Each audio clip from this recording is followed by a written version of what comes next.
Yan yung araw na pinanganak si Jesus Christ. Yes! Namatay si Jesus Christ sa cross ng Kalbaryo dahil sa atin. Ayan mga katupa, grabe, asarap sa pakiramdam na mag-share ka ng Word of God. Lalo ngayon sa season na to talaga. Kasi marami ang nag-celebrate talaga ng Christmas. So ayan mga katupa, abangan nyo yung aming gagawing mission ngayon sa araw na to. Hinihintay na lang namin yung pagdaan ng tren at malapit na. Nandito na kami. Nakaupo na kami ni Katupa. Nakasakay na po kami. Nakasakay na kami. Hinihintay namin yung mga zombie.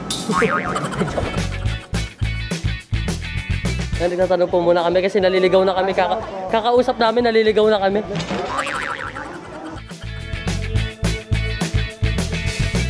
Nakikita nyo naman, asan yung MOA? Pero di makita, ayun o. Ata sa likod. So yun, inabot na kami ng ulan. Nagpaing na kami dalawa ni Katupa. First time po namin dito sa MOA. First time nyo ba? Yes! Ako din na first time ko dito. Grabe, ang ganda pala dito. Kakain muna kami bago namin simulan ang aming mission. Mamaya, para magkaroon kami ng karagdagang energy. Yes! Alright. Kumusta mga katupa? Okay, so yun mga katupa, kasama ko yun yung mga katupa natin. At talagang praise God kasi nagkaroon kami ng pagkakataon para gawin yung mission na to para sa Panginoon. So nasaan tayo ngayon mga katupa? Nandito kami sa MOA! Okay, so ano pang hinintay natin mga katupa? Tayo magsimula na? Let's go! So yun mga katupa, maghanap tayo ng interview natin. Ano nga ba yung true reason ng season ng Christmas? Okay? Let's go! Tayo. May vlog po kami. May prize ba? Interview po kami na ito po yung tanong. Bakit nyo po sineselebrate yung Christmas? Celebrate natin yung Pasko kasi yan yung araw na pinanganak si Jesus Christ. Yes! Yun naman po sa akin, sineselebrate natin Christmas kasi para naging tradisyon na rin natin mga Pilipino na sa tuwing December 25 nagkakasalo-salo tayo at the same time nabubuo tayo as a family. Yes! Dahil sa Pasko, nagkaroon tayo ng kaligtasan at saka nagkaroon tayo ng pag-asa na mamuhay ng maging mabuting tao. Yes. Ito po yung true reason ng season ng Christmas. So, kaya may season dahil may reason. So, kaya natin sineselebrate ang Pasko kasi sineselebrate natin yung kapanganakan ni Kristo. Dun sa Christmas, di ba, si Christ, yun yung ating Panginoon at ating tagapagligtas. Sa Mass, yung M doon ay man, di ba? Pag sinabing man, tayong mga tao. Tapos yung A, yung N. Tapos yung S ay sin ng tao. Pag inalis natin si Kristo sa buhay natin, wala ng meaning yung Pasko. Kaya ang true meaning ng Pasko ay si Kristo. Alam nyo ba, ang pinaka-biggest gift na binigay sa atin ay yung pagpapakasakit ni Jesus Christ sa cross para para mawala lahat ng sumpa or mga kasalanan natin. Nilinis niya lahat. Ayan yung para maging worthy tayo sa heaven. Namatay si Jesus Christ sa cross ng Kalbaryo dahil sa atin. Pray.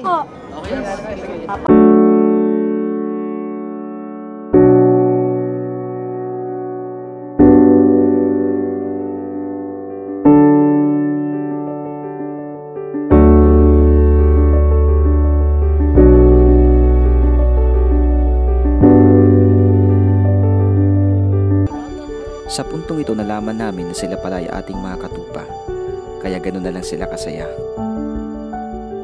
Salamat po, fellowship. Di ba nag-Christmas po tayo ng nakarang araw? Bakit nyo po sinelebrate yung Christmas? Para makapag-bonding with families. Yes! Para magkaroon po ng salo-salo yung pamilya. Ayun, same sa kanila na kasi yung mga parents namin is may trabaho.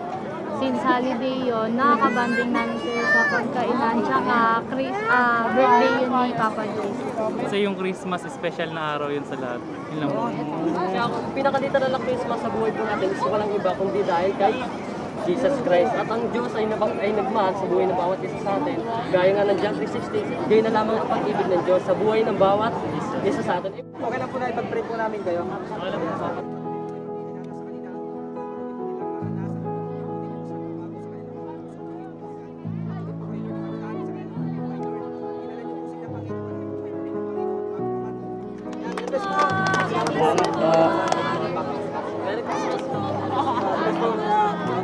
Mga katupa, grabe, asarap sa pakiramdam na mag-share ka ng Word of God, lalo ngayon sa season na to talaga.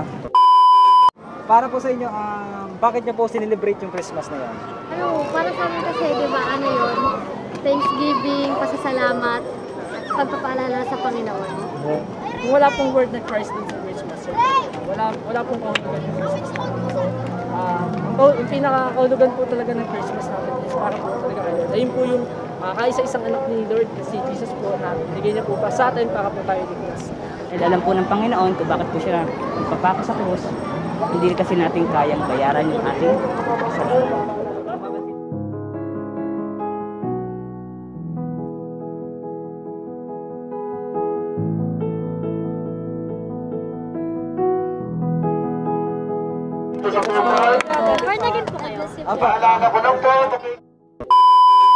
Bakit niyo po sineselebrate yung Christmas? Kasi po birthday ni God yun. Tapos masaya kasi siya yung nag-buhay sa atin. Malaking salamat. Kung wala siya dito, wala din po tayong lahat. Yun, praise God. So, alam niyo po ba ang pinakamalaking regalo na binaba sa atin, yung pagiging malaya natin sa kasalanan? Bumaba si Lord para mamatay sa krus. Para po sa atin, para mawala lahat ng sumpa, mawala lahat ng kasalanan ng tao.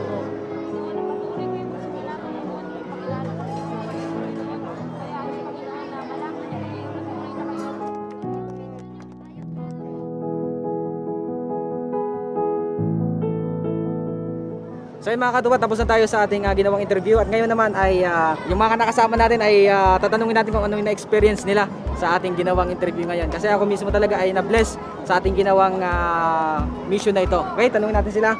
Ayun, mauna na ako. So ayun, talagang napakalupit. Grabe, may mapapag-glory to God na lang ako, pero hindi may iwasan yung kaba. Grabe, sobrang intense. Nakaka-nervyos pero for the Lord.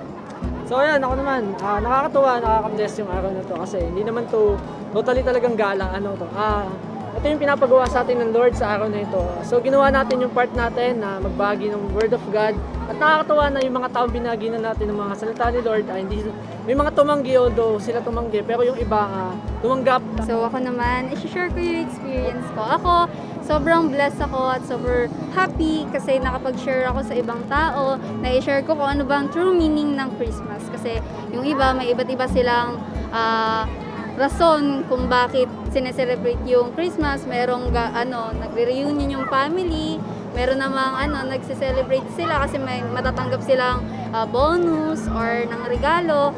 Pero dito sa ginawa natin ngayon, sa pag-share ng Word of God, na-share natin si Kristo mismo, yung buhay ni Kristo at syempre yung kaligtasan nila, di ba? Pag tinanggap nila si Kristo, sila ay maliligtas. Kaya ayun, nakaka-bless kasi naging instrumento ako ng Panginoon upang ipahayag ang kaligtasan at kapanganakan ng Panginoon. Amen.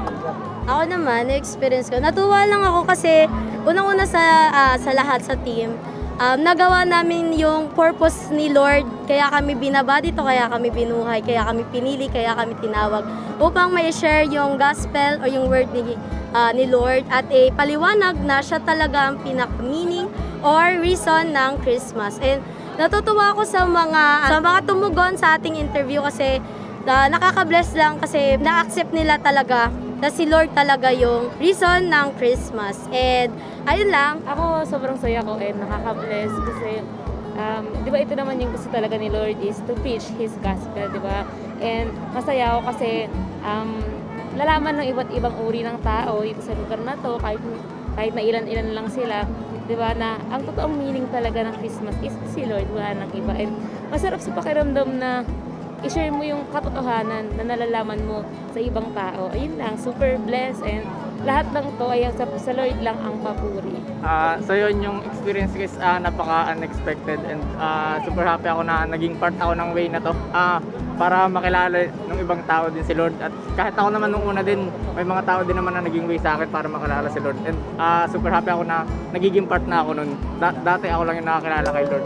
Medyo kahit di ako napag-share, at least masaya pa rin ako kasi nakikita ko silang nag-share sa mga random strangers at nababahagi din nila yung words of God. Yeah. Isang nakaka-glory to God talaga na isa sa pinakamagandang bagay talaga na experience ko dito na mas lalo pang binibuild ng Lord yung confidence ko para i-share yung Word of God, yung katotohanan ng salita ng Diyos, di ba? Kasi isang bagay na dapat po natin maunawaan sa buhay natin na si Jesus Christ ang pinakamahalaga sa lahat ng bagay na meron tayo. Kaya yun, glory to God dahil sa mga taong tumatanggap, nakakarinig ng salita ng Diyos. Salamat sa Diyos doon dahil ginagamit niya kami para i-share ang kanyang salita sa iba. Maraming salamat sa inyong panonood mga katupa. Jesus loves you and all the glory belongs to God. So ngayon, kakain na kami dahil natapos na namin ang aming mission. God bless. Yes, God bless you! Victory!